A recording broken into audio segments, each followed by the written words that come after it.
Selamat pagi, saudara sekalian yang dikasihi Tuhan Yesus Kristus. Kita bersyukur kepada Tuhan kalau Tuhan masih memberikan kepada kita masing-masing pada hari ini akan satu hari di mana kita mengingat dan menguduskan hari Sabat. Itulah adalah satu perintah Tuhan yang tidak boleh kita ingkari. Karena itu adalah satu berkat yang Tuhan mau berikan bagi kita. Setiap kali kita pergi ke gereja, setiap kali kita ikut beribadah, itu adalah satu anugerah di mana setiap kita bisa dapat mengalami setiap pembentukan Tuhan di dalam hidup kita masing-masing. Saudara, di dalam dunia ini kita banyak sekali mengalami kebingungan. Kita mengalami begitu banyak hal-hal yang memberatkan setiap kita masing-masing. Dan kita tentu saja tahu bahwa dunia begitu complicated di dalam setiap permasalahannya. Kita melihat di dunia ini sekarang, khususnya beberapa hari terakhir ini, kita melihat bagaimana Amerika menjadi salah satu negara yang sangat-sangat penting, khususnya bagaimana memandang masa depan. Melihat bagaimana antara Donald Trump dengan Joe Biden, kita melihat bagaimana dua calon pemimpin yang memperebutkan khususnya kursi kepresidenan di Amerika. Ini menjadi satu hal yang sangat-sangat mengundang akan satu curiosity bagi setiap orang di seluruh dunia. Kita tidak tahu apakah siapa yang terbaik, kita tidak tahu siapakah yang bisa membawa Amerika lebih benar atau lebih baik dan sebagainya. Pada saat begitu banyak orang mendukung akan Donald Trump dan juga bagaimana juga banyak orang yang juga mendukung akan Joe Biden. Dan kita melihat hari ini setelah begitu banyak hasil yang diberikan oleh beberapa televisi yang menunjukkan bahwa nilai atau angka yang tertinggi adalah pada calon yang bernama Joe Biden. Dan pada saat kita melihat di sini, mungkin manusia, khususnya yang pendukung Donald Trump, merasa kecewa luar biasa. Dan merasa kecewa luar biasa, mereka demonstrasi, minta semua hasil untuk bisa diulang kembali penghitungannya. Nah, pada saat kita melihat hal-hal seperti ini, kita melihat dunia ada kekecewaan, tapi dunia juga ada sukacita. Pertanyaannya, apakah sukacita mereka adalah sukacita yang benar? Apakah sukacita mereka karena kebebasan mereka berdosa, atau mereka bersukacita karena kebenaranlah yang adalah kebenaran dirayakan bersama? Saudara, setiap kita pada saat melihat hal-hal yang tidak sesuai dengan keinginan kita, kita ingin untuk merubahnya. Kita ingin untuk bisa, kalau bisa, kembali lagi ke waktu yang lampau dan memperbaikinya. Saudara, di dalam Netflix kita melihat ada satu seri, di mana ada satu seri yang berjudul Flash, di mana kita melihat bagaimana di dalam film itu, seri itu menceritakan seorang tokoh, di mana seorang tokoh itu adalah tokoh yang heroik, tetapi tokoh heroik itu punya akan satu hal, di mana dia ingin memperbaiki masa lalu. Kenapa? Karena masa lalunya begitu kelam, maka dia mencari cara bagaimana bisa membalas dendam, mencari cara bagaimana bisa memperbaiki sejarah, dan mencari cara bagaimana dia dapat membebaskan diri dari setiap ketakutan dan kemarahan yang ada pada dirinya. Sudah di dalam seri itu digambarkan dia bisa masuk ke masa lampau, bisa ke masa depan, dan sebagainya. Dan pada saat itu, dia kelihatannya begitu bebas, dia kelihatannya begitu puas, karena bisa memperbaiki masa lampau, bisa melihat masa depan. Tetapi saudara, di dalam seri itu digambarkan bahwa pada saat seseorang yang sudah menjalani hidup, tetapi mau memperbaiki masa depan di masa lampau dan masa depan dengan caranya sendiri, akhirnya di dalam seri itu digambarkan bagaimana side effect yang terjadi, yaitu kerusakan terjadi lebih parah di masa lampau dan masa sekarang dan masa depan. Pada saat sejarah itu diubah oleh manusia sendiri, maka di situ sejarah berubah. Dan waktu sejarah kelihatannya berubah dan kelihatannya manusia begitu hebatnya bisa merubah sejarah, tapi akhirnya sejarah hidupnya mungkin lebih baik, tapi dia merubah sejarah orang lain. Dia merubah sejarah sekelilingnya, sehingga akhirnya dia merasa kehilangan. Kenapa?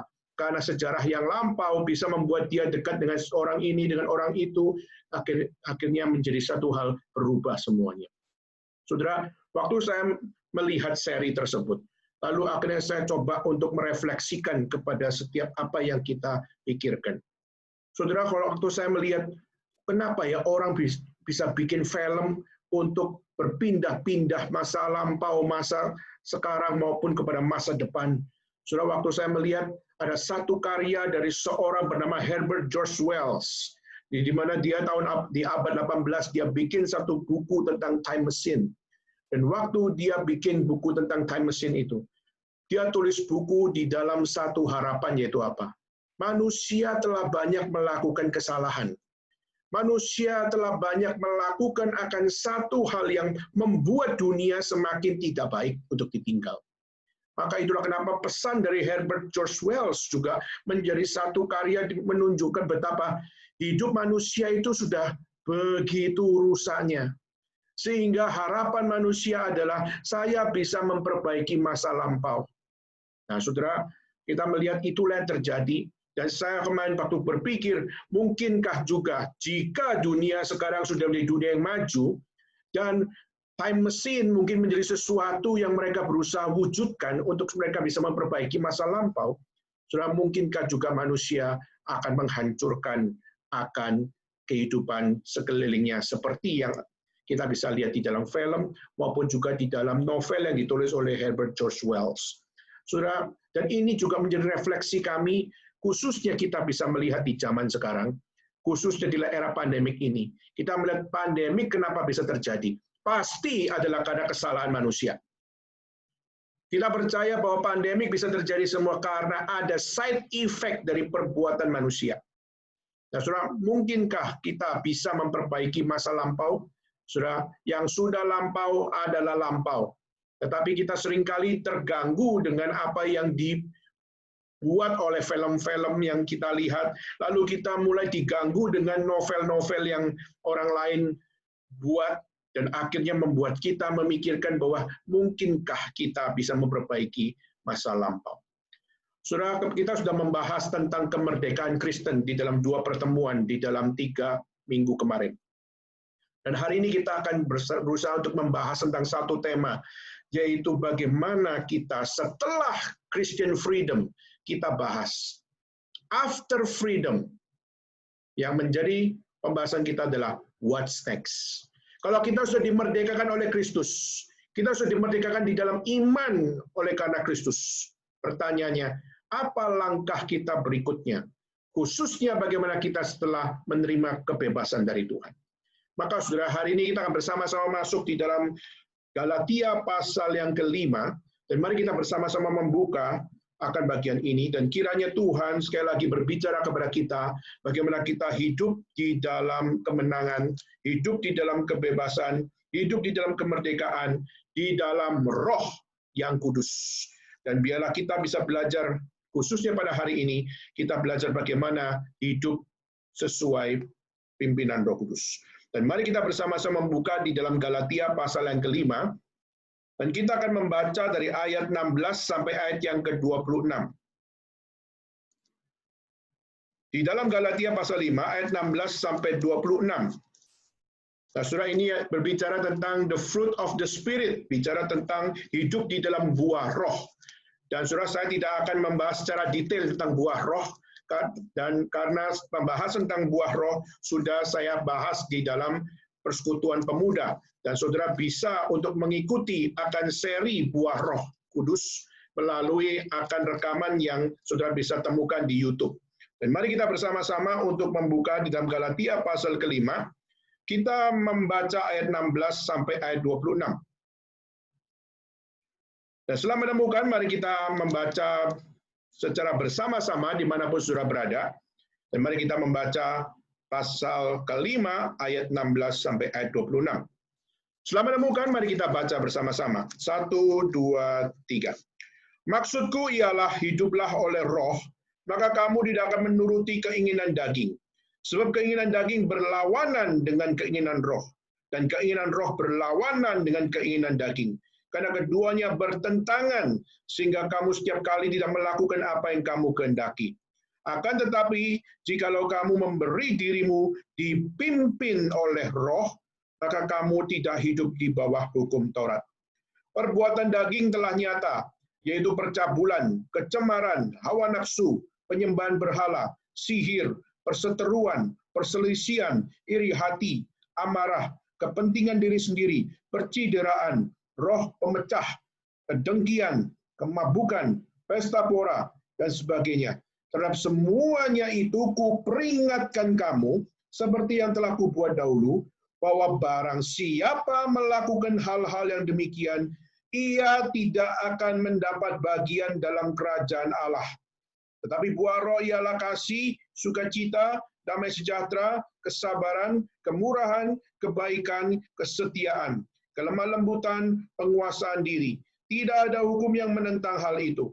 Barang siapa menjadi milik Kristus Yesus, ia telah menyalibkan daging dengan segala hawa nafsu dan keinginannya. Jikalau kita hidup oleh roh, baiklah hidup kita juga dipimpin oleh roh. Janganlah kita gila hormat. Janganlah kita saling menantang dan saling mendengki. Sekian pembacaan firman Tuhan. Mari kita sama-sama mengambil sikap berdoa. Kita sama-sama memohon kepada Tuhan. Kiranya Tuhan yang berbelas kasihan memimpin kita pada hari ini. Bapa dalam surga, kami sekali lagi berdoa kepada Tuhan.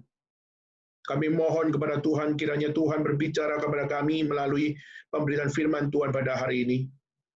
Ampunilah hamba-Mu, jika hamba-Mu melakukan hal yang tidak berkenan di hati Tuhan.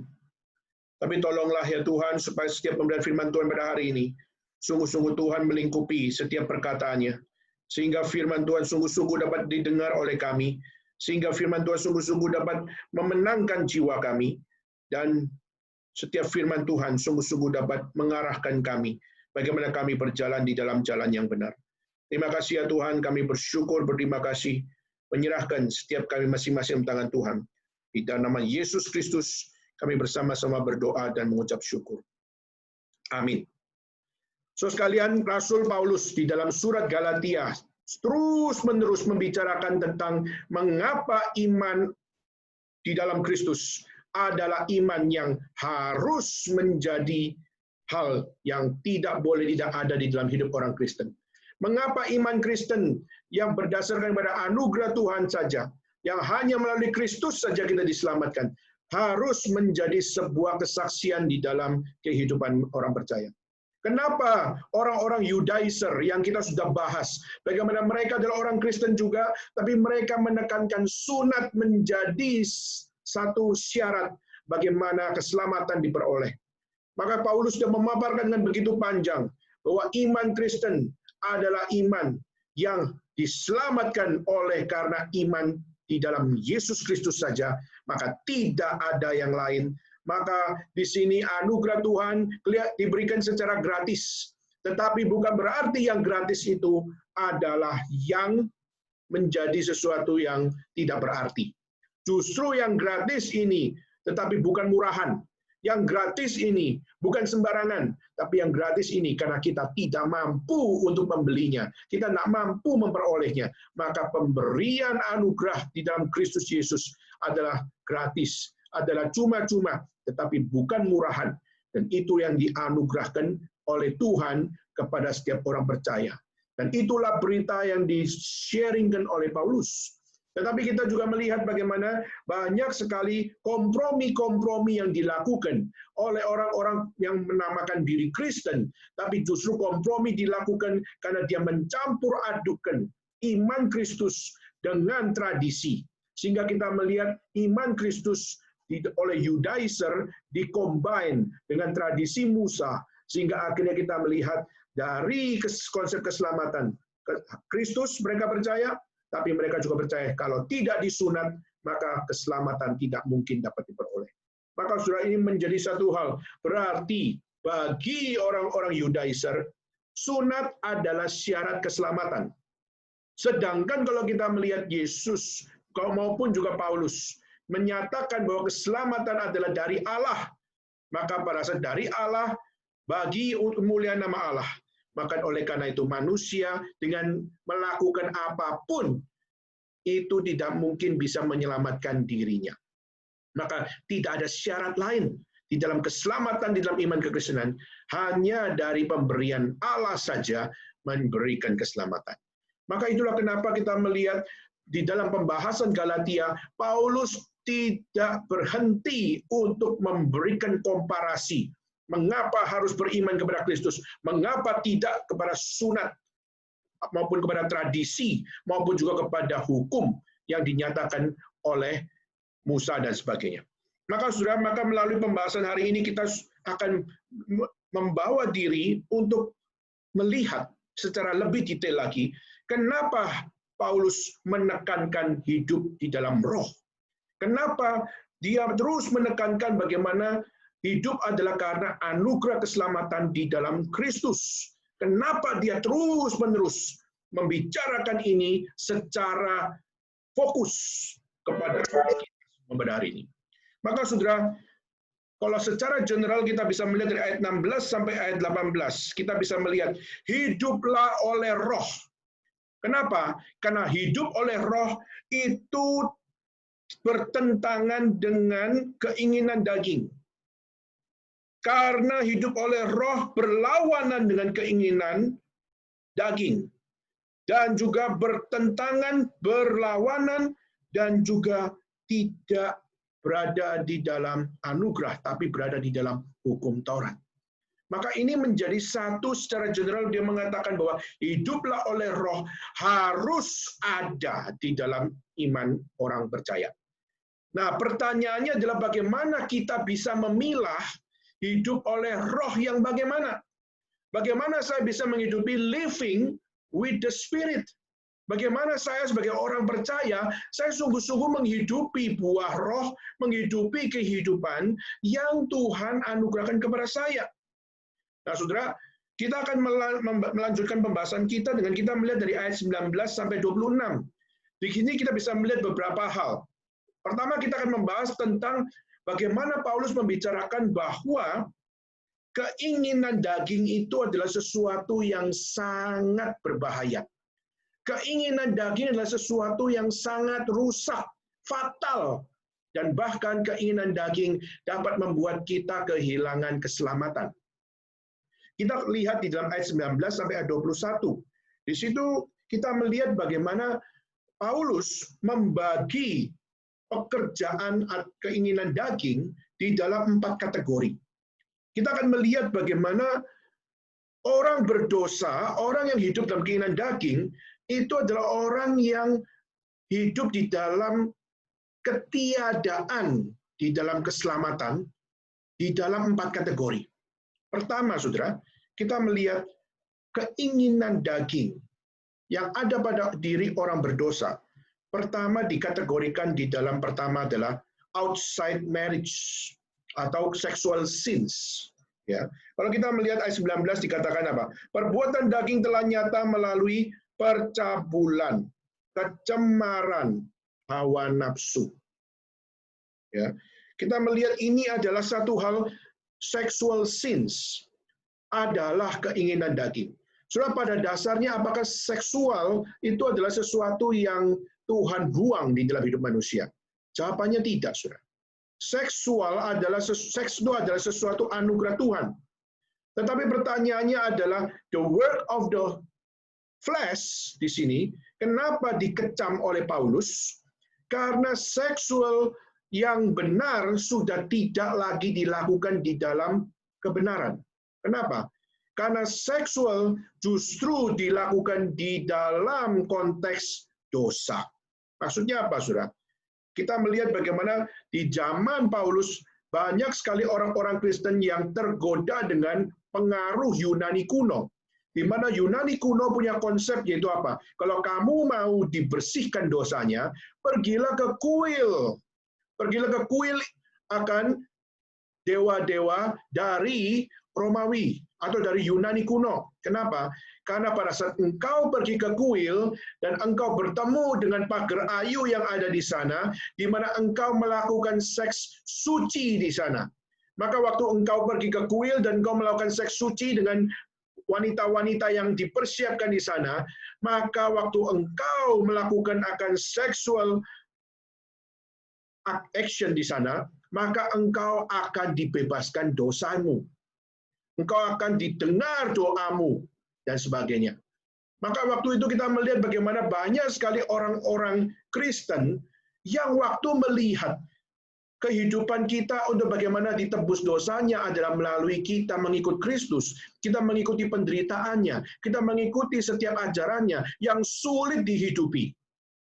Sehingga tidak sedikit khususnya orang-orang Kristen yang ada di daerah Romawi, yang juga kita melihat kuil-kuil Yunani kuno menjadi satu kuil-kuil yang masih eksis, maka mereka dibawa dalam dua peradaban yang sangat-sangat complicated. Sehingga akhirnya banyak dari mereka jatuh di dalam dosa, yaitu dengan mereka hidup di dalam kekafiran. Tetapi kekafiran bukan cuma sekedar ada di luar gereja, tapi kita melihat juga kekafiran juga ada di dalam gereja, di dalam bait suci. Dan itulah yang kita lihat bagaimana sexual sins menjadi sesuatu yang sangat-sangat keji di mata Tuhan. Itulah kenapa the work of the flesh, yaitu keinginan daging, adalah keinginan yang dibuai oleh dosa, sehingga keinginan daging itu justru melakukan apa yang Tuhan tidak berkenan. Maka sexual sins menjadi satu kategori yang pertama, di mana kita melihat yang seharusnya berada di dalam pernikahan, tetapi justru Tuhan murka atas sexual yang dilakukan outside marriage. Sehingga kategori yang pertama, yaitu sexual outside marriage, terjadi oleh karena keinginan daging, menginginkan kepuasan tetapi outside marriage. Maka disitulah kita melihat bagaimana Tuhan menyatakan bahwa yang tidak sesuai dengan firman Tuhan, ini adalah kesesatan. Ini adalah ketidakbenaran dan tidak mungkin ada keselamatan bagi orang-orang yang melakukan sexual sins. Saudara-saudara akan melihat bagaimana di dalam kitab suci, apa yang bertentangan dengan firman Tuhan tidak mungkin berada di dalam kerajaan Allah.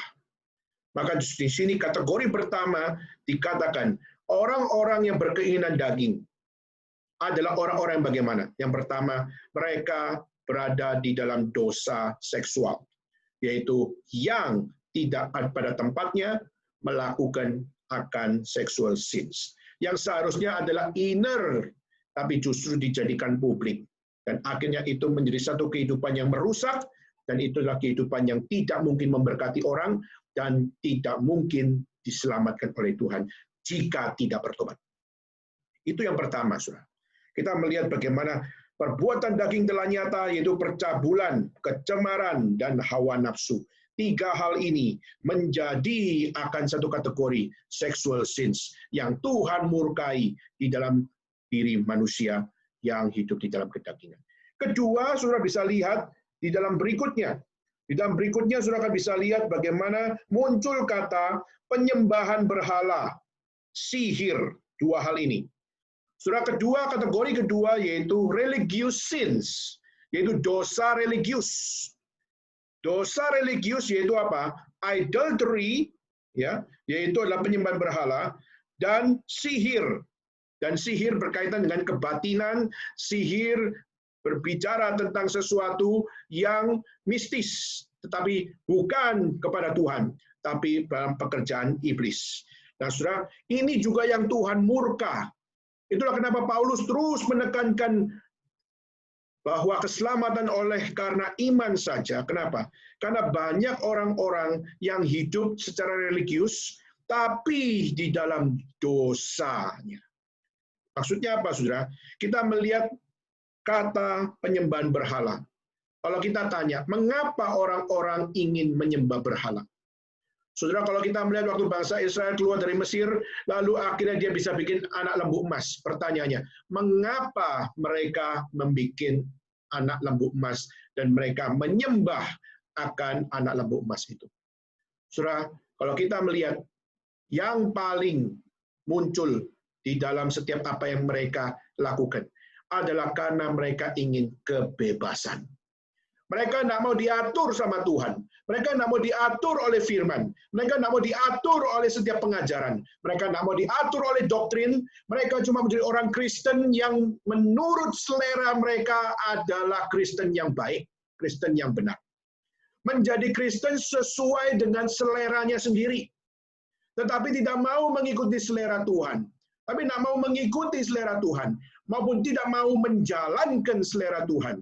Sehingga saudara, penyembahan berhala dimulai dari keinginan manusia untuk bebas dari Tuhan.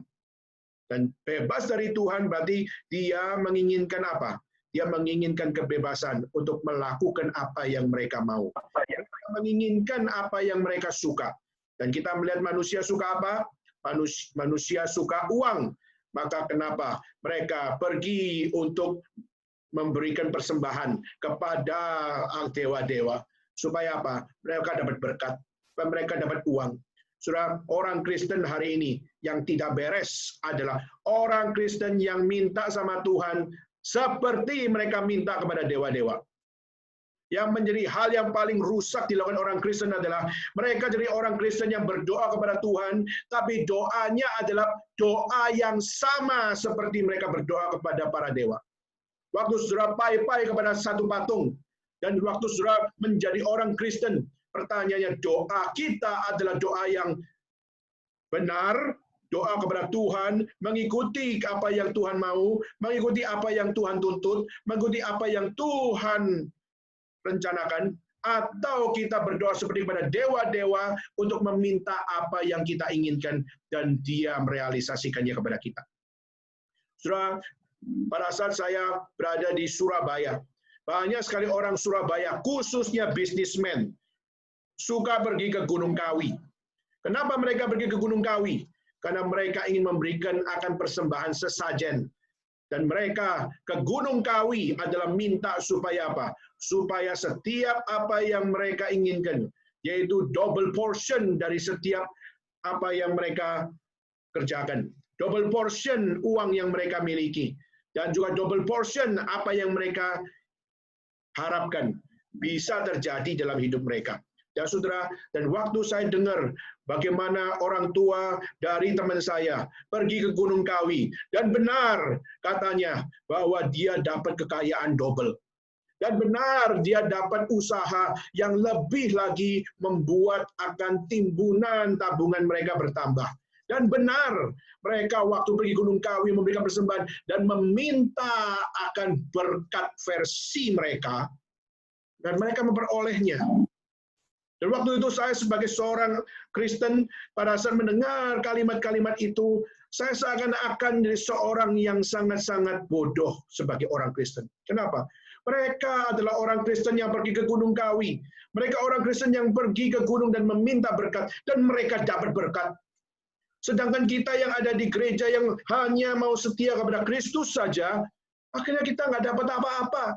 Kita hanya mendapatkan sebuah latihan rohani, yaitu mendekatkan diri kepada Tuhan, tapi kita nggak dapat apa-apa yang kita harapkan. Saudara, pada saat itu saya merasa down sekali. Kenapa? Seakan-akan iman Kristen adalah iman yang tidak memiliki efek apa-apa. Iman Kristen adalah sebuah latihan seperti apa yang namanya latihan moral saja, dan tidak memiliki kuasa yang begitu besar. Saudara, penyembahan berhala adalah satu hal pemuasan diri. Saudara pergi ke patung, saudara pai-pai kepada patung itu, saudara minta apa? Pasti saudara minta selamatkan anakku, minta apa? Minta berkat tambah, dan juga minta bisnis lancar dan sebagainya. Saudara, jika doa kita sebagai orang percaya sama seperti orang-orang yang menyembah kepada berhala, maka kita sudah menjadikan Tuhan bukan lagi satu-satunya Allah. Tapi kita menyamakan Tuhan kita menjadi seperti berhala.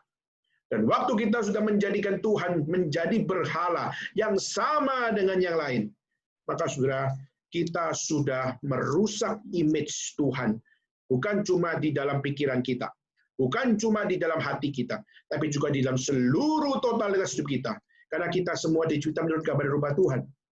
Tapi waktu kita tidak menganggap Tuhan sebagai Tuhan, maka kita juga tidak menganggap diri kita sebagai manusia yang dicipta oleh Tuhan. Saudara, kedua yaitu bicara tentang apa? Berhala, sihir. Saudara. Dan waktu kita melihat berhala, sihir di sini, ini adalah sesuatu yang bersifat mistis.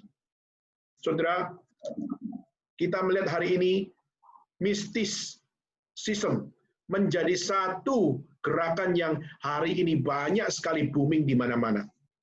Kita melihat ada orang-orang yang berimajinasi untuk bagaimana mereka bisa menikmati sebuah kedamaian. Akhirnya mereka menemukan kedamaian itu melalui apa? Mereka menemukan kedamaian itu melalui meditasi. Lalu mereka mulai menikmati kedamaian dengan apa? Dengan mereka abuse, dengan drug abuse. Mereka pakai narkotik dan mereka menikmati akan kenyamanan di dalam apa yang namanya imajinasi. Lalu bahkan kita juga melihat bagaimana orang-orang berusaha untuk menemukan kenyamanan melalui hipnotis, melalui magic, melalui sesuatu yang bisa menenangkan jiwa kita. Saudara, itu bisa kita lihat di televisi hari ini. Kita melihat di YouTube, kita bisa melihat bagaimana banyak sekali tayangan-tayangan yang ditonton oleh anak-anak kecil. Tetapi bicara tentang hipnotis, bicara tentang bagaimana narkotika, lalu bagaimana memberikan akan satu hal hidup di dalam mengejar uang. Seperti kita melihat banyak motivator yang mengatakan, kejarlah $1.000, kejarlah $1.000.000. Dan itu menjadi banyak sekali yang dimunculkan oleh motivator-motivator di sekeliling kita.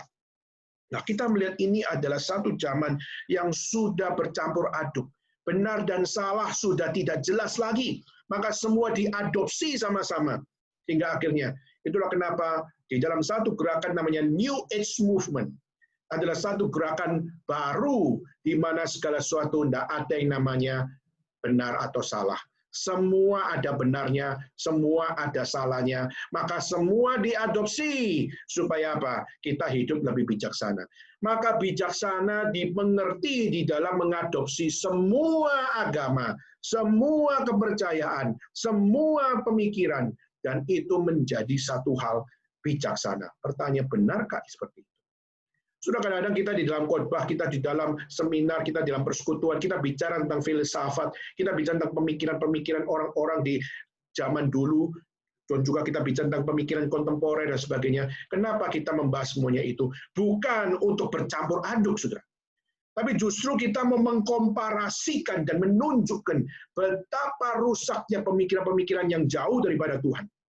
Justru kenapa kita kadang-kadang belajar di dalam pemikiran filsafat adalah karena filsafat sudah banyak mempengaruhi manusia secara sadar maupun tidak sadar, sehingga kebenaran firman Tuhan seringkali sudah tidak menjadi sebuah kepekaan yang ada di dalam diri orang percaya. Maka saudara, kategori yang kedua yaitu religious sins. Ini adalah satu dosa yang Tuhan muak dengan semuanya itu. Kita melihat hari ini banyak gereja yang juga berbicara tentang uang.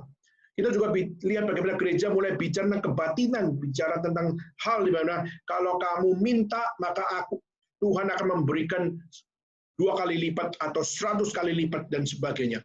Dan bahkan kita melihat bagaimana Tuhan bisa memberikan akan penyembuhan. Tuhan bisa memberikan akan satu hal kebangkitan. Sudah memang Kitab suci menunjukkan realita bagaimana ada yang namanya kebangkitan, ada yang namanya kesembuhan. Dan itu memang adalah satu hal yang Tuhan kerjakan. Tapi, saudara, jika kita justru mencampur adukan yang dari Tuhan dengan yang bukan dari Tuhan, maka ini adalah satu kefatalan yang luar biasa. Dan Tuhan akan murka, dan Tuhan tidak segan-segan berkata, "Enyalah engkau, aku tidak mengenal engkau." Kenapa demikian, saudara? Ini bukan asal tuduh, tetapi kita melihat begitu banyak, khususnya dalam gerakan karismatik, kita melihat bagaimana apa yang mereka lakukan sangat mirip dengan konsep Hinduisme, dan bukan mirip lagi, sama dengan apa yang ada di dalam Hinduisme. Di dalam Hinduisme ada satu pengajaran yaitu tentang apa yang namanya kundalini. Di dalam pengajaran kundalini yaitu engkau bisa meminta apa yang kamu inginkan dengan kamu bermeditasi, dengan engkau mengulang-ulang doamu, dan waktu kamu bisa mengulang doa-doamu, maka engkau lakukan sampai cakra yang ada di dalam tubuhmu itu bersinar Dan waktu cakra itu bersinar, disitulah engkau mengalami kedamaian sejahtera. Dan waktu kamu mengalami kedamaian itu, maka apa yang kamu minta akan kamu dapatkan. Saudara, ini menjadi satu pengajaran Kundalini Spirit yang kita melihat bagaimana mereka bisa tertawa sendiri, menikmati damai. Mereka bisa menangis, menikmati damai. Mereka bisa jingkrak-jingkrak, menikmati damai. Dan itu juga yang terjadi di dalam gerakan karismatik, khususnya di dalam Toronto Blessing. Dan itulah kenapa kita melihat, justru kita melihat pertama, apakah ini pekerjaan Roh Kudus? Tapi sudah waktu kita melihat segala sesuatunya, mirip sekali. Dan sesuatu yang mirip belum tentu sama, saudara. Sesuatu yang mirip memang bisa memungkinkan untuk sama, tapi juga memungkinkan untuk tidak sama.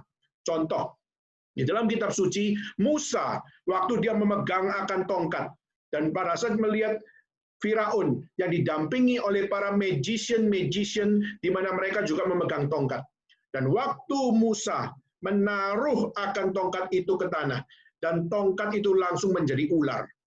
Lalu hal yang sama dilakukan oleh siapa? Hal yang sama juga dilakukan oleh magician yang ada di sebelah dari Firaun. Maka mereka pun juga menaruh tongkat mereka dan juga menjadi ular. Mungkin kita berkata apa? Loh, sama kan? Yes, kelihatannya sama. Kelihatannya begitu mirip, sehingga tidak bisa dibedakan mana dari Tuhan, mana dari setan.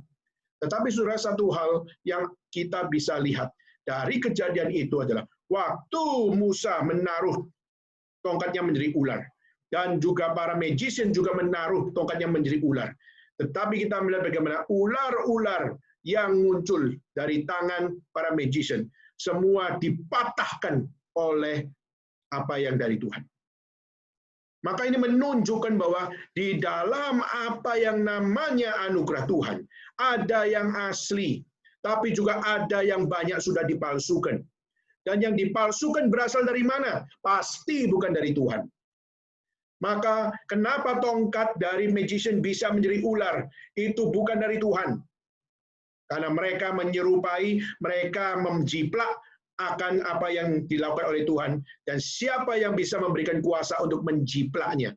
Yang memberikan kuasa untuk menjiplaknya tidak lain adalah iblis. Itulah kenapa kita melihat sihir menjadi sesuatu yang sangat jahat. Sihir adalah sesuatu yang bukan dari Tuhan. Dan jika sihir dimasukkan di dalam gereja, dan akhirnya kita melihat banyak sekali orang-orang dalam gereja yang sudah lagi tidak memberitakan Injil, tapi mereka memberitakan dunia roh. So, di Indonesia ada satu namanya Daud Tony, yang terus berkhotbah bicara tentang dunia roh. Dan semua itu bicara tentang setan, bicara tentang genderuwo, bicara tentang kuntil anak, bicara tentang hal seperti itu. Pertanyaannya, saudara, kita mau dengar firman Tuhan adalah untuk melihat betapa firman Tuhan itu ya dan amin, mengalahkan seluruh apa yang ada. Kita tidak perlu untuk memiliki sebuah hal untuk mengetahui tentang setan dan sebagainya. Karena setan jelas tidak terlalu penting.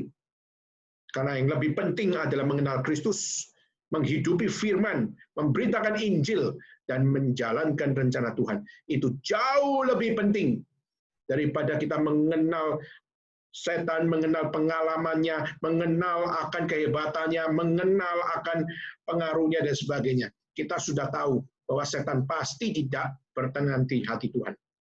Maka saudara, waktu kita melihat hal seperti ini, religious sin, Tuhan sangat murka. Pertama, sexual sin, Tuhan sangat murka. Kedua, religious sin, dosa religius, Tuhan sangat murka. Ketiga, saudara, kategori ketiga, kita lihat lagi. Yaitu apa? Perseteruan, perselisihan, ya, iri hati, amarah, kepentingan sendiri, percidaraan, roh pemecah. Saudara, 7 hal ini adalah hal yang berada dalam kategori dosa sosial atau social sins. Kita melihat bagaimana kita sebagai orang yang percaya kepada Tuhan, kita dicipta sebagai orang yang dicipta menurut gambar rupa Tuhan. Seharusnya kita dicipta bukan cuma sekedar untuk hidup sendiri, tapi kita hidup bersosialisasi dengan orang lain. Tidak peduli orang itu orang sesama orang percaya maupun orang yang belum percaya atau orang yang tidak percaya. Tetapi saudara, di dalam setiap social life kita pasti bertemu dengan apa yang namanya perseteruan. Saudara, kalau kita lihat kenapa perseteruan bisa terjadi. Kalau kita melihat perselisihan, kenapa bisa terjadi? Iri hati, kenapa bisa terjadi? Amarah, kenapa bisa terjadi? Kepentingan diri sendiri, percideraan, roh pemecah, kenapa bisa terjadi? Saudara, seringkali ini semua terjadi adalah karena kita tahu kita sendiri mau menjadi orang yang menikmati sendiri. Seringkali kita melihat orang lebih kaya, kita nggak suka. Seringkali kita lihat orang lebih ganteng, kita nggak suka. Seringkali kita lihat orang lebih berhasil, kita nggak suka. Seringkali kita lihat orang adalah orang yang memiliki akan hikmat bijaksana, tapi kita nggak suka. Dan ketidaksukaan yang ada dari kita itu, seringkali yang memotivasi kita untuk apa? Untuk berada di dalam perseteruan. Sehingga kita merasa tidak suka, akhirnya kita dengan dosa yang ada diri kita memicu sebuah perselisihan. Akhirnya kita lihat orang lebih kaya dari kita iri hati. Dan karena iri hati, kita menyatakan bahwa apa? Kita akan berseteru dengan dia. Kenapa? Karena saya ingin memperoleh apa yang dia peroleh. Dan saudara, kepentingan sendiri, memikirkan kenapa saya nggak kaya, kenapa orang lain lebih kaya. Dan akhirnya kepentingan sendiri menjadi sesuatu yang akhirnya kita usahakan terus-menerus. Sehingga yang membuat kita akhirnya tidak lagi punya bijaksana adalah karena kita cuma memikirkan bijaksini kita. Dan bijaksini kita adalah apa? Saya mau lebih daripada kamu. Saudara, banyak sekali perpecahan terjadi. Dan sangat menyedihkan. Kita melihat bukan hanya sekedar manusia dengan manusia berpecah. Tapi kita juga melihat begitu banyak juga orang beragama, orang yang melayani bersama, bahkan bergereja, juga berada di dalam perpecahan. Berapa banyak kita melihat gereja berpecah? Berapa banyak kita melihat gereja terpicu sehingga akhirnya kita tidak bisa menikmati persatuan, tapi akhirnya kita berada di dalam perseteruan. Gereja bukan dicipta oleh Tuhan untuk berseteru. Gereja diizinkan eksis dalam dunia adalah untuk menyatakan kebenaran tanpa kompromi. Tetapi bukan membawa perpecahan, tapi membawa kesatuan untuk bagaimana gereja kembali, membawa orang kembali kepada Tuhan. Tapi justru kita melihat hari ini yang berpecah, justru bukan orang yang di luar gereja, tapi justru yang berpecah adalah orang di dalam gereja. Saudara, di sini Tuhan murka terhadap perpecahan. Tuhan murka terhadap orang-orang yang memicu perpecahan. Dan Tuhan murka terhadap gereja-gereja yang memecahkan diri. Maka saudara, inilah sesuatu yang kita lihat. Jika ajaran kitab suci begitu solid, kenapa kita kehilangan akan keberanian? Kalau Alkitab mengajarkan bahwa Tuhan membenci perpecahan, kenapa masih kita menjadi orang-orang yang memicu perpecahan? Saudara, inilah sesuatu yang kita harus dengan hati yang lapang belajar firman Tuhan. Tuhan benci apa? Kita harus belajar membencinya. Tuhan membenci dosa seksual outside marriage, maka itu yang perlu kita benci. Tuhan membenci religious sins, di mana dia kembali kepada religious city yang benar. Kita perlu belajar untuk memahami ini. Dan Tuhan membenci social life yang memicu perpecahan, memicu akan dengki, memicu akan perselisihan, perseteruan. Kita pun harus belajar bagaimana untuk mengikuti akan teladan ini.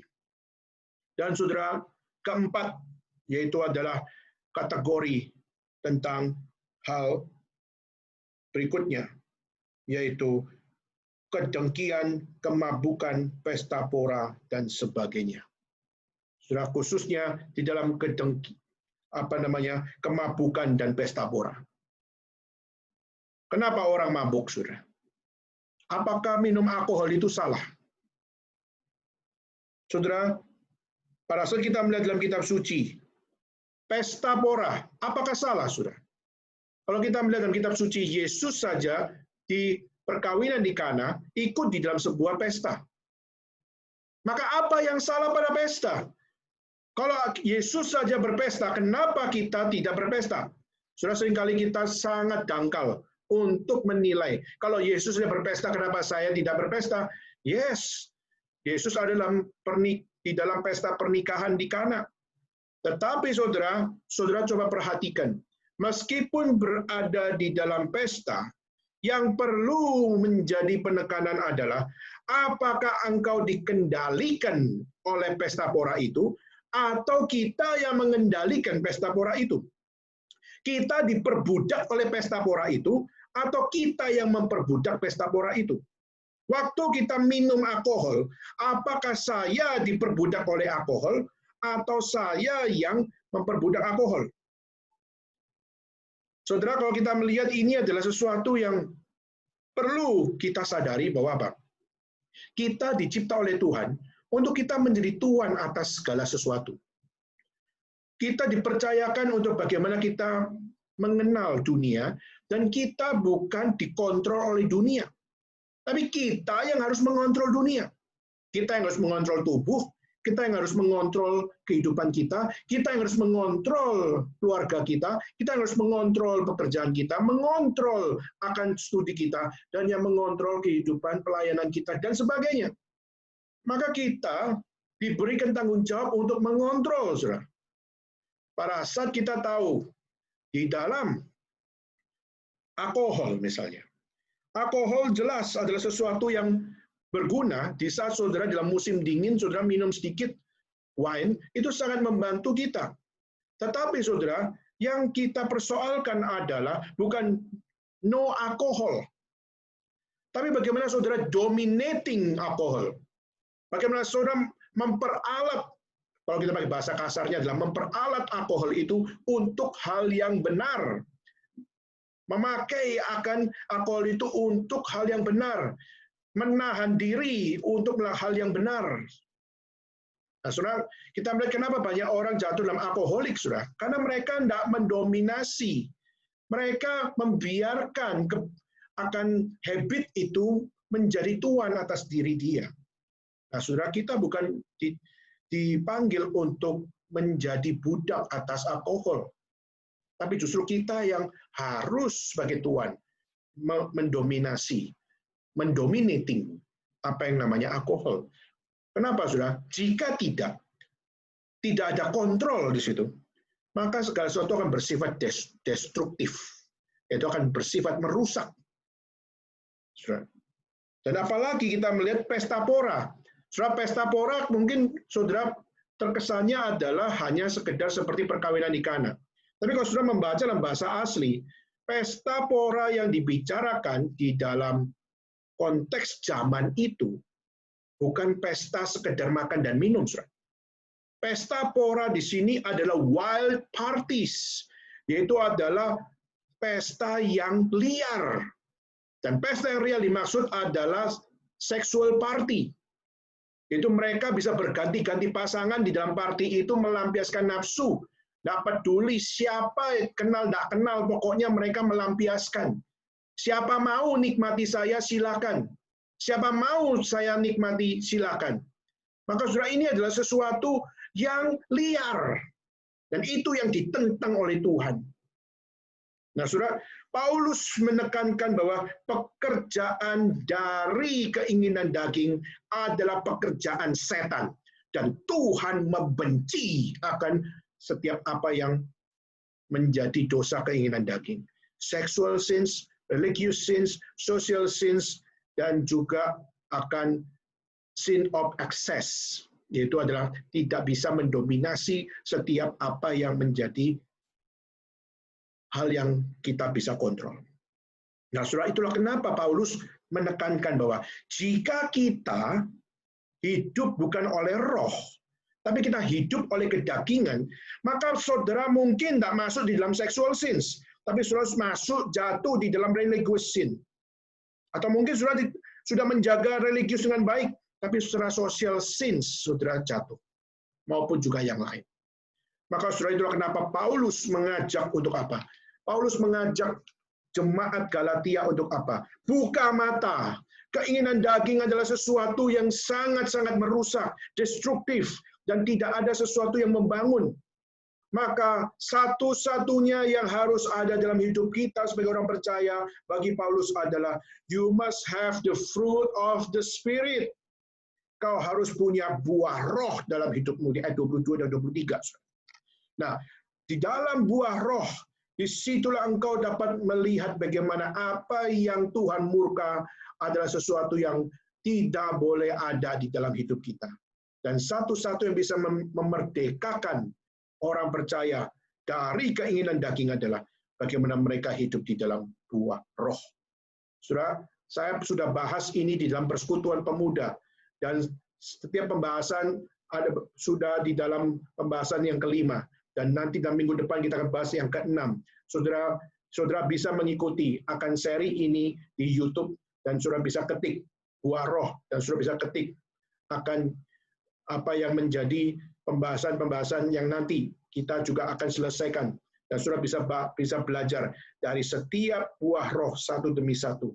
Kasih, sukacita, damai sejahtera. Bagaimana kita bisa belajar dari seluruh 9 hal tersebut. Kita bisa belajar apa yang Tuhan mau ajarkan melalui buah roh itu. Saya kembali, saudara.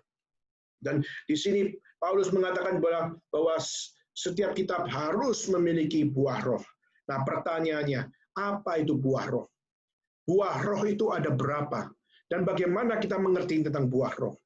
Nah, saudara, kalau kita melihat buah roh di situ adalah satu buah. Ada pengajaran yang mengajarkan bahwa buah roh itu 9 buah.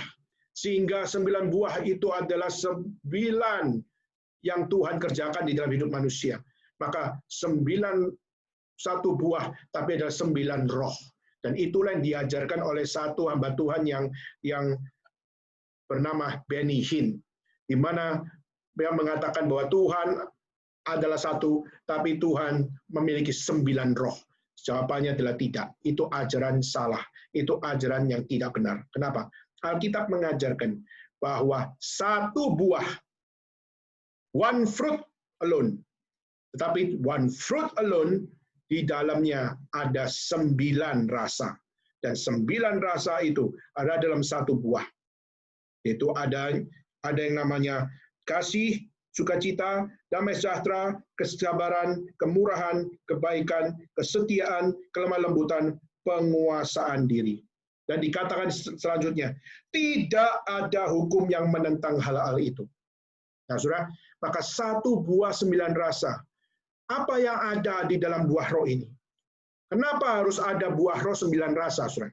Saudara, kalau melihat di dalam outline, khususnya dalam memahami ini, kita akan menemukan bahwa apa? Di dalam satu buah ini, 9 rasa mengajarkan kita yang pertama, bagaimana kita mengkaitkan hidup kita dengan Tuhan.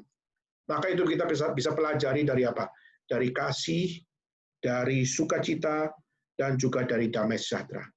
Kasih yang sejati datangnya dari Tuhan. Kasih yang sejati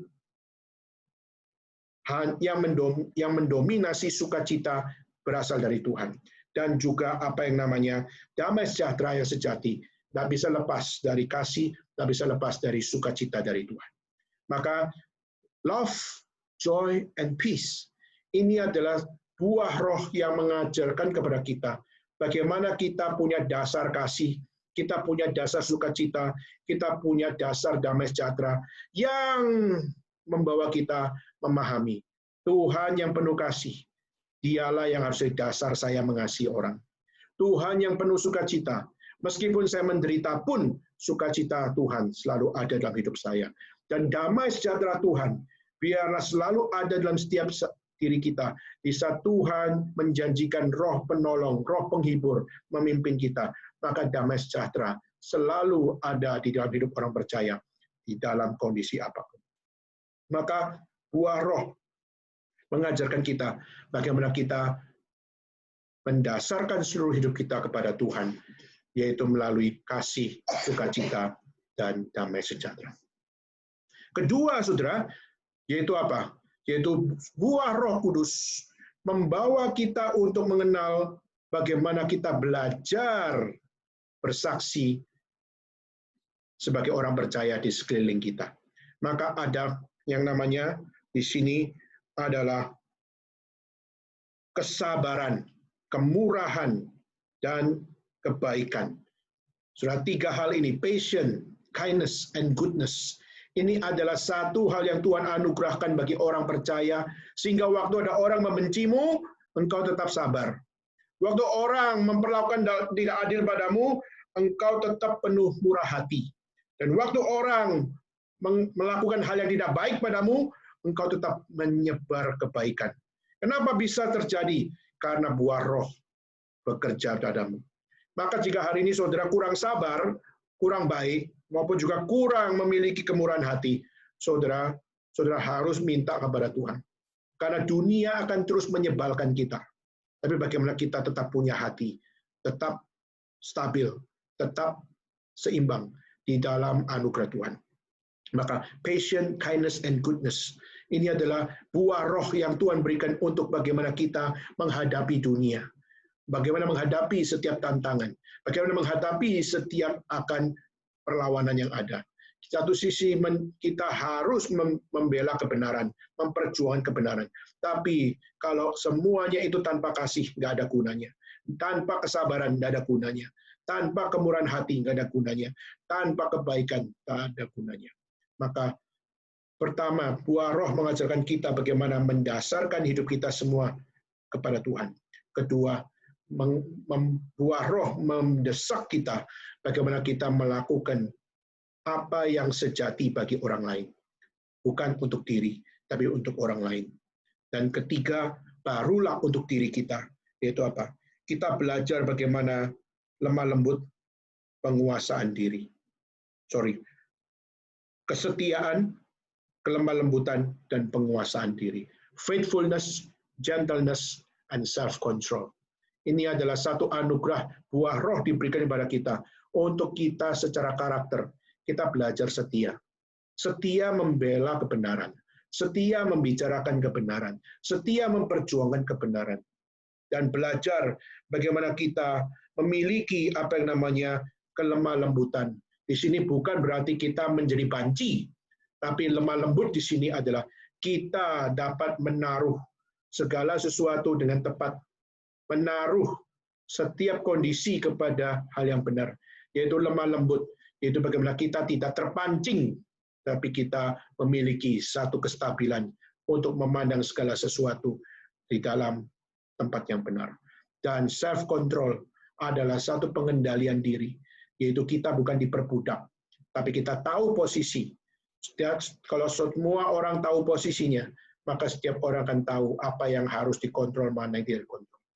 Saudara, waktu ketemu presiden, pasti kita akan berusaha untuk mengontrol diri, untuk tidak berbicara dengan suara yang keras, tapi kita mungkin bicara dengan suara yang penuh hormat kepada presiden.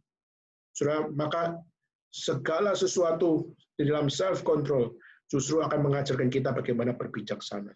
Hanya buah roh saja yang memimpin saudara dapat mengikuti apa yang Tuhan mau. Pekerjaan keinginan daging tidak mungkin membawa saudara berkaitan dengan pekerjaan Tuhan. Maka yang berasal dari keinginan daging pasti merusak. Yang berada di dalam buah roh pasti membangun.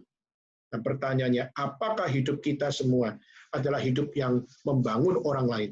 Atau justru membangun diri? Atau membangun relasi kita dengan Tuhan? Atau justru kita merusak? Maka jangan sampai kita menjadi orang percaya, tapi justru kita yang memicu apa yang Tuhan tak berkenan. Tapi justru kita sebagai orang percaya, mari kita melakukan, memperjuangkan, dan bagaimana kita hidup dari atas dasar buah roh yang Tuhan berikan bagi kita. Secara detail, saudara bisa ikuti akan apa yang sudah dibahas di dalam persekutuan pemuda melalui online. Kita lanjutkan. Maka itu yang menjadi komparasi yang Paulus berikan. Yaitu keinginan daging seperti ini. Keinginan roh seperti ini. Buah kedagingan seperti ini. Buah roh seperti ini. Maka waktu melihat seperti ini, komparasi ini menunjukkan sebuah pengetahuan bahwa kita perlu mengambil keputusan. Kalau ada buah kedagingan yang merusak seperti ini dan kita masih menyukainya, something wrong with us. Dan waktu kita melihat ada buah roh yang begitu indahnya dari Tuhan, tapi kita tidak mengindahkan semuanya ini, something wrong with us. Maka saudara, ayat 24-26 mengajarkan kita untuk bagaimana mengambil sikap. Maka saya akan bacakan 24-26. Barang siapa menjadi milik Kristus Yesus, ia telah menyalibkan daging dengan segala hawa nafsu dan keinginannya. Maka jikalau kita hidup oleh roh, baiklah kita juga dipimpin oleh roh. Jangan gila hormat, jangan kita saling menantang ataupun saling mendengki. Saudara, God's design for daily living. Inilah yang menjadi sebuah hal yang Paulus sharingkan. Apa yang Tuhan desain untuk saudara hidupi sebagai orang yang hidup di dalam roh. Maka yang pertama, di dalam bagian ini adalah, you must learn how to reject the work of flesh. Saudara harus belajar bagaimana membuang pekerjaan kedagingan. Kedagingan itu memang ada dalam hidup, saudara. Tetapi dominating our flesh, itulah yang Tuhan maksud. Bukan berarti kita membuang kedagingan, kita buang seks, kita buang makan, kita buang minum, kita nggak bisa hidup tanpa makan, tanpa minum, tanpa seks, kita nggak bisa hidup. Tapi pertanyaannya adalah, how to reject the satanic work of flesh. Itu yang dimaksud. Itu kita belajar bagaimana membuang apa yang nggak beres pada kedagingan. Itulah kenapa kita melihat kata yang spesifik yang Tuhan Yesus katakan melalui Paulus adalah mengatakan barang siapa menjadi milik Kristus, apa yang dikatakan? Ia telah menyalibkan daging dengan segala nafsu dan keinginannya. Maksudnya apa? Keep the flesh crucified. Maksudnya adalah kita harus belajar memahami bahwa pekerjaan kedagingan ini, yang satanik ini, harus disalibkan. Dan yang harus disalibkan berarti apa? Kita harus rela disakiti. Untuk apa? Untuk supaya kita membuang semuanya ini dari kita. Istilahnya seperti lintah. Satu lintah nempel ke tangan kita lalu menyedot darah kita. Dan kita merasa kesakitan waktu disedot. Dan waktu kita mencabut lintah itu daripada badan kita, mencabut lintah itu lebih sakit, sudah. Kenapa? Sudah lengket, sudah. Lalu akhirnya ditarik. Itu pasti lebih sakit daripada waktu dia menyedotnya. Tapi waktu kita cabut sakit, tapi setelah itu kita bisa membebaskan diri dari lintah itu. Saudara, Tuhan memberikan desain bagaimana kita hidup dalam roh adalah you must learn how to reject the satanic work of our flesh. Kita harus belajar bagaimana menyalibkan kedagingan itu. Saudara, beberapa contoh yang kita bisa coba belajar yaitu apa? Yaitu adalah kita perlu belajar bagaimana untuk terus-menerus membersihkan diri kita dari keinginan kedagingan itu. Saudara, keinginan daging itu sesuatu yang kadang-kadang kita nggak ada angin, nggak ada apa, tiba-tiba muncul. Saudara. Pada saat kita melihat, aduh saya nggak punya uang. Lalu tiba-tiba mata kita melihat di meja ada uang dari orang tua kita. Lalu waktu kita melihat ada uang di orang tua kita, padahal itu uang bukan uang kita. Tapi kita langsung terpikir untuk apa? Oh, di depan mata saya ada uang orang tua saya, dan saya mengambilnya tanpa dia tahu, maka bukankah itu sesuatu yang menguntungkan saya? Akhirnya kita secara cepat terlintas, dan waktu keinginan daging itu terlintas, maka disitulah saudara, waktu saudara mengikuti keinginan daging, saudara sedang merusak hidup saudara. Saudara, kadang-kadang untuk menyalibkan kedagingan kita ini adalah sesuatu yang tidak mudah. Kenapa? Karena Alkitab juga menyatakan kita ini sudah ditebus sama Tuhan atau belum? Alkitab menyatakan sudah. Believer, every believer, sudah menikmati keselamatan di dalam Kristus. Karena Kristus mati sekali, menebus dosa sekali untuk selama-lamanya. Jadi Kristus bukan mati menebus dosamu, lalu sudah berdosa lagi, Yesus harus mati lagi, Yesus harus mati lagi, Yesus harus mati lagi. Enggak. Yesus mati adalah untuk selama-lamanya. Adalah untuk orang di dalam perjanjian lama, untuk perjanjian baru, maupun yang ada di dalam hidup kita sekarang. Yesus mati untuk seluruh generasi. Nah, pertanyaannya adalah, sudah mati sekali untuk selamanya, atau mati beratus-ratus, beribu-ribu, berjuta-juta kali? Saudara, kita melihat di dalam dunia ini, kita meskipun berkata, saya percaya sama Tuhan, saya sudah bertobat, saya bahkan sudah pelayanan, saya bahkan sudah jadi hamba Tuhan. Tetapi pertanyaannya, apakah kamu sudah bebas dari dosa di dalam kehidupanmu secara kedagingan? Maka sudah kita percaya bahwa Tuhan sudah menebus kita. Tapi di dalam dunia ini, kita masih memiliki akan daging. Sehingga kedagingan masih menjadi satu momok di dalam hidup kita. Jadi kita sudah dikatakan sudah diselamatkan, sudah. Tapi apakah sekarang? Not yet. Kenapa? Karena di dalam kekekalan Tuhan sudah menyatakan keselamatan bagi kita. Tapi di dalam hidup dalam dunia ini, kita masih jatuh bangun di dalam kedagingan kita. Maka itulah kenapa dalam teologi, saya mengutip dari satu orang bernama Anthony Hoekema, di mana dia mengatakan bahwa we already saved by Christ. Tetapi di dalam dunia ini, apakah kita sudah bebas dari dosa? Not yet. Maka dia ada satu teologi namanya already but not yet. Already saved, tetapi di dalam dunia ini kita masih bergumul dengan kedagingan. Tetapi meskipun demikian, waktu kita bergumul kedagingan, bukan berarti kita mengexcuse diri hidup di dalam kedagingan. Tapi bagaimana kita terus belajar bagaimana bebas dari pekerjaan setan di dalam kedagingan. Contoh saya adalah mandi.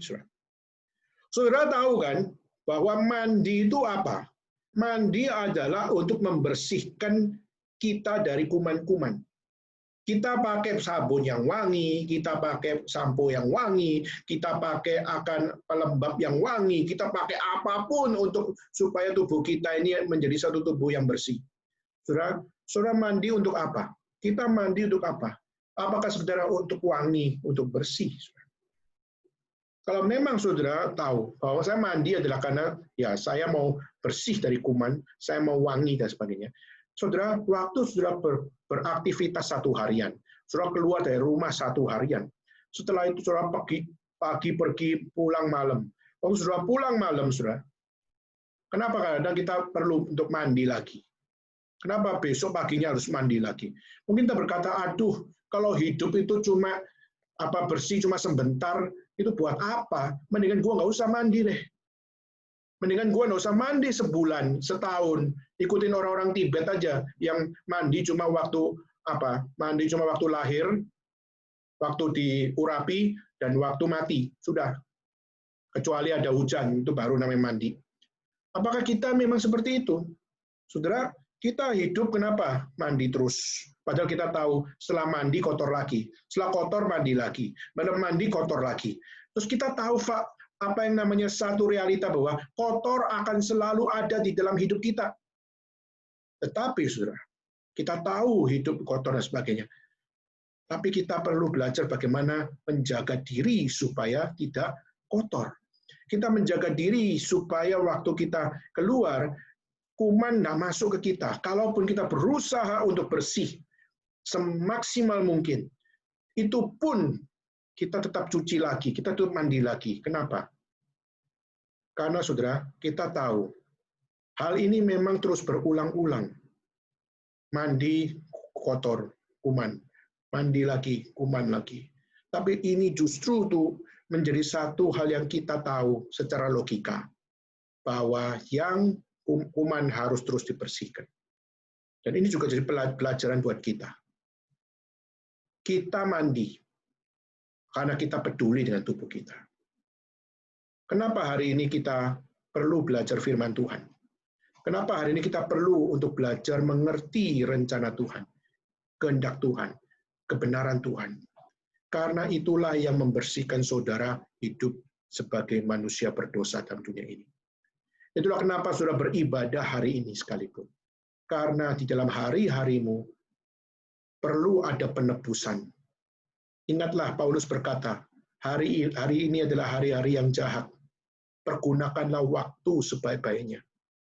Kuduskanlah waktumu. Kenapa? Karena waktu-waktu ini adalah waktu-waktu yang jahat. Jadi kalau hari ini kehidupan kita banyak kuman-kuman rohani, kita perlu mohon kepada Tuhan, bersihkan hatiku, bersihkan pikiranku, bersihkan seluruh kesaksian hidupku, supaya aku dapat belajar memberikan yang terbaik kepada Tuhan. Maka God's design for daily living, desain Tuhan untuk kehidupan kita secara sehari-hari adalah saudara belajar mereject pekerjaan iblis di dalam hidup saudara. Belajar mereject setiap keinginan berdosa yang ada dalam diri kita. Belajar mereject apa yang saudara harus bersihkan dalam dunia ini. Saudara, itu contoh saya pakai contoh mandi. Kalau Martin Luther beda. Martin Luther pakai contoh brewok, saudara. Sudah kita, kalau laki-laki bisa punya brewok, sudah punya brewok, kenapa harus cukur? Sudah dicukur, keluar lagi kok. Ngapain kalau brewok itu sudah dicukur lalu keluar lagi? Bukankah lebih baik nggak usah dicukur? Biarin aja sampai penuh, biarin saja sampai semuanya berambut. Kenapa harus dicukur? Saudara, kita tahu bahwa mencukur brewok adalah sesuatu yang membosankan. Tetapi saudara, toh kita tahu, waktu dicukur bersih. Waktu keluar lagi panjang, maka itu mengganggu. Maka cukur lagi, cukur lagi, cukur lagi. Kadang-kadang mencukur, kadang-kadang bisa luka, kadang-kadang mencukur bisa lecet dan sebagainya. Yes, tapi toh tetap mencukur, dan toh tetap mencukur. Martin Luther mengajarkan bahwa itu adalah satu hal, yaitu kita dalam dunia ini seperti itu. Kita tahu dunia akan selalu tumbuh rambut, dan itu bisa penting, bisa nggak penting. Maka dicukur. Kadang-kadang muncul lagi, tak apa-apa, cukur lagi, dan sebagainya. Maka saudara, itu ilustrasi dari siapa yang namanya Martin Luther. Nah, pertanyaannya sekarang, kenapa kita mesti harus repot seperti mandi terus, meskipun tahu akan berkuman? Kenapa kita mesti harus cukur terus, meskipun kita tahu bahwa akan muncul rambut itu lagi? Saudara, saya kutip dari John Stott. Saudara. John Stott mengatakan, why we must do this? Kenapa kita harus belajar menolak pekerjaan setan melalui kedagingan?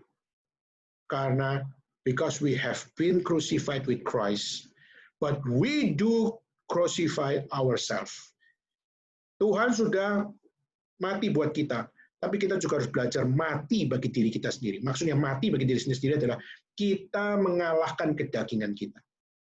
Dan untuk mengalahkan kedagingan kita, ini adalah seumur hidup. Selama kita hidup dalam dunia ini. Itulah kenapa dia mengkutip. Yesus berkata, bagaimana mengikut aku? Sangkal diri. Sangkal diri itu apa? Kamu harus rela merepotkan diri untuk apa? Untuk membersihkan dirimu. Engkau harus sangkal diri. Tidak boleh males, tapi engkau harus sangkal diri untuk tetap rajin. Pikul salib, susah banget. Terus-menerus itulah sesuatu yang sangat-sangat melelahkan. Tapi tetap harus pikul salib untuk kerjakan. Dan tetap ikut aku, itu teladan Kristus. Maka apa? Tuhan akan menunjukkan jalan. Maka saudara, ayat 24-26 mengajarkan kita yang pertama, Tuhan memberikan teladan bagi kita bagaimana kita hidup secara sehari-hari dengan benar. Pertama, belajar membuang, menolak pekerjaan iblis melalui kedagingan kita. Yaitu apa? Salibkan dia. Salibkan kedagingan itu. Dan biarlah yang kedua, kita belajar menghidupi roh. Kita belajar dipimpin oleh roh. Keep the spirit in step di dalam kehidupan kita. Saudara, waktu kita melihat kata hidup oleh roh, baiklah kita juga dipimpin oleh roh. Kata dipimpin oleh roh itu adalah satu kalimat yang mungkin secara bahasa Indonesia biasa saja, dipimpin oleh roh. Tetapi kalau kita melihat di dalam bahasa Yunani, kata dipimpin oleh roh ini ada hubungannya dengan military. Ada hubungannya dengan military term. Yaitu apa? Seperti seorang soldier, seperti seorang tentara.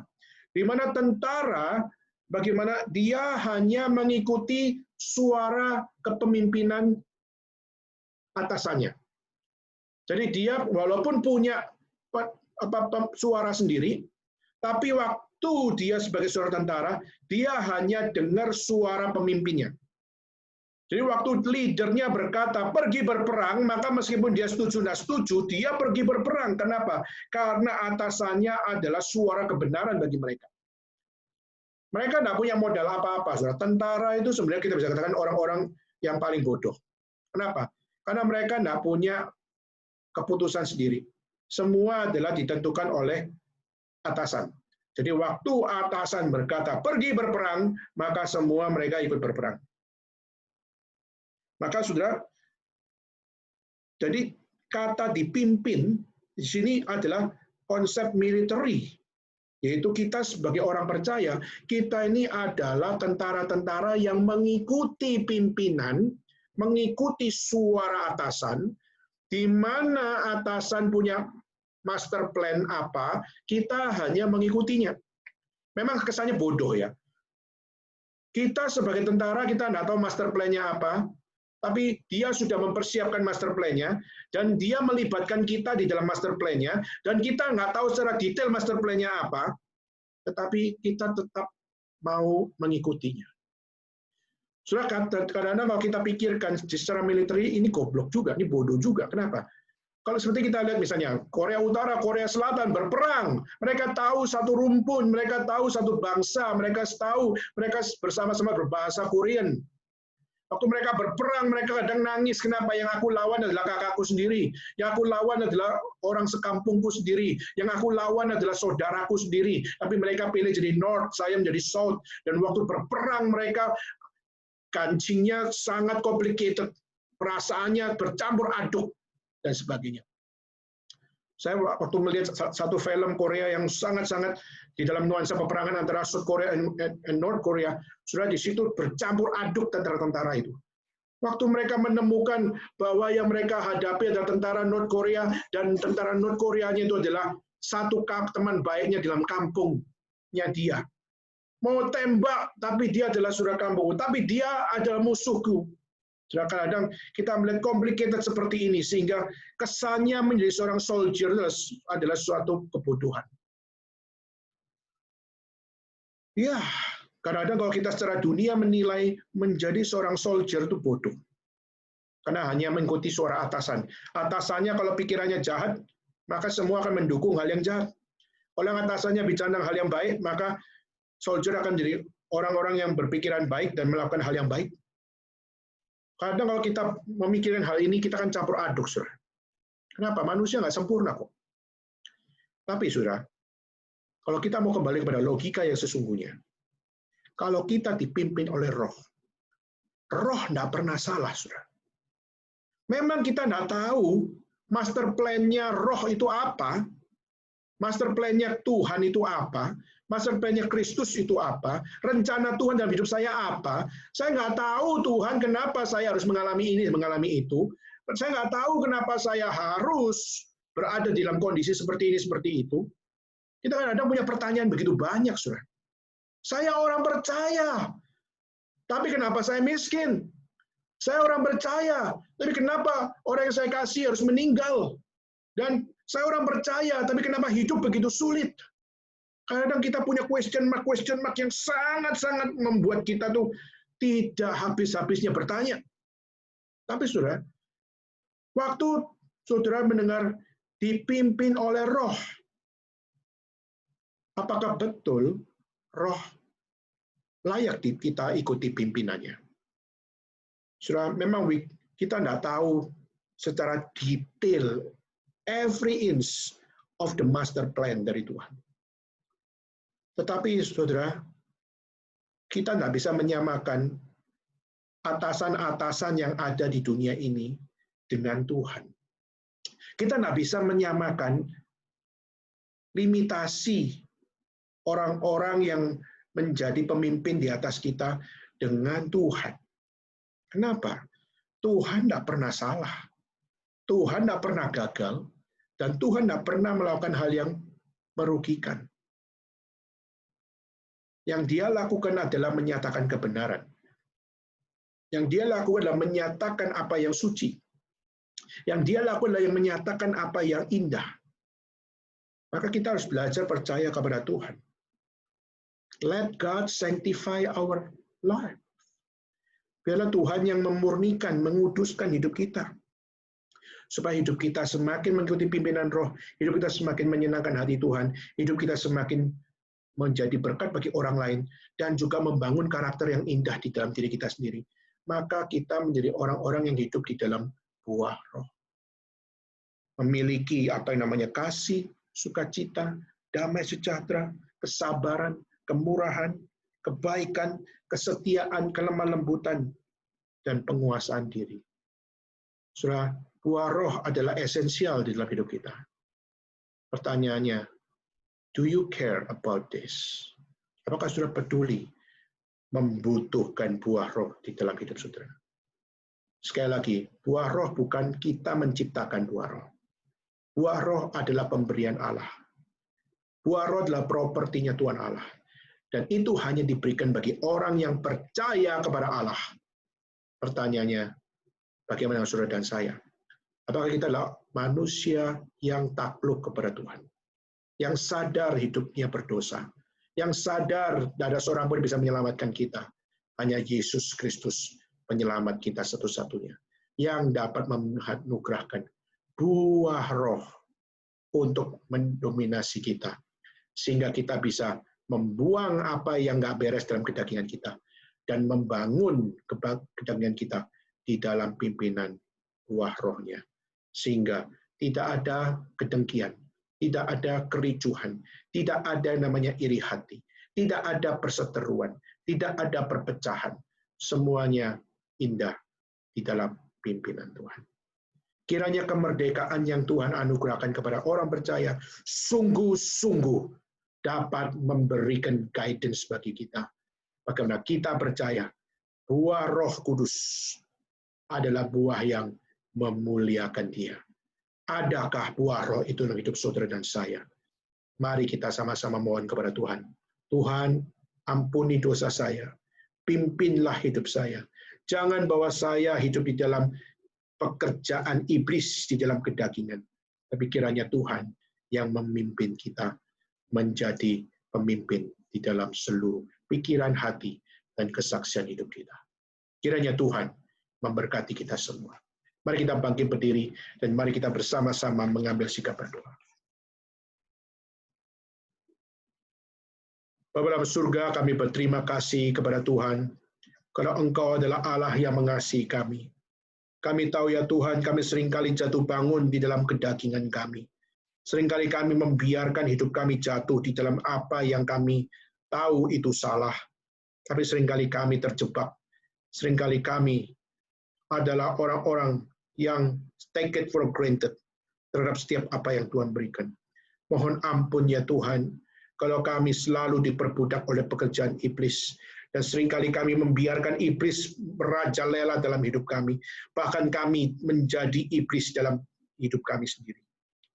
Kami mohon, biarlah Roh-Mu yang kudus memimpin kami semua, sehingga kami dapat berbuah, dan buah yang Tuhan berikan bagi kami adalah buah yang mendekatkan diri kami kepada Tuhan, yang mengajarkan kami bagaimana bersaksi kepada orang lain, dan mengajarkan kami bagaimana kami setia, penuh kelemah lembutan dan pengendalian diri untuk membentuk karakter hidup kami. Tolonglah kami yang seringkali kurang menyenangkan hati Tuhan. Jangan biarkan kami lupa akan setiap apa yang Tuhan sudah anugerahkan. Kiranya segala kemuliaan kembali kepada Tuhan, dan biarlah hidup kami semakin merdeka di dalam kemenangan Kristus. Tolonglah kami ya Tuhan, dengarlah doa kami, pimpinlah kami semua.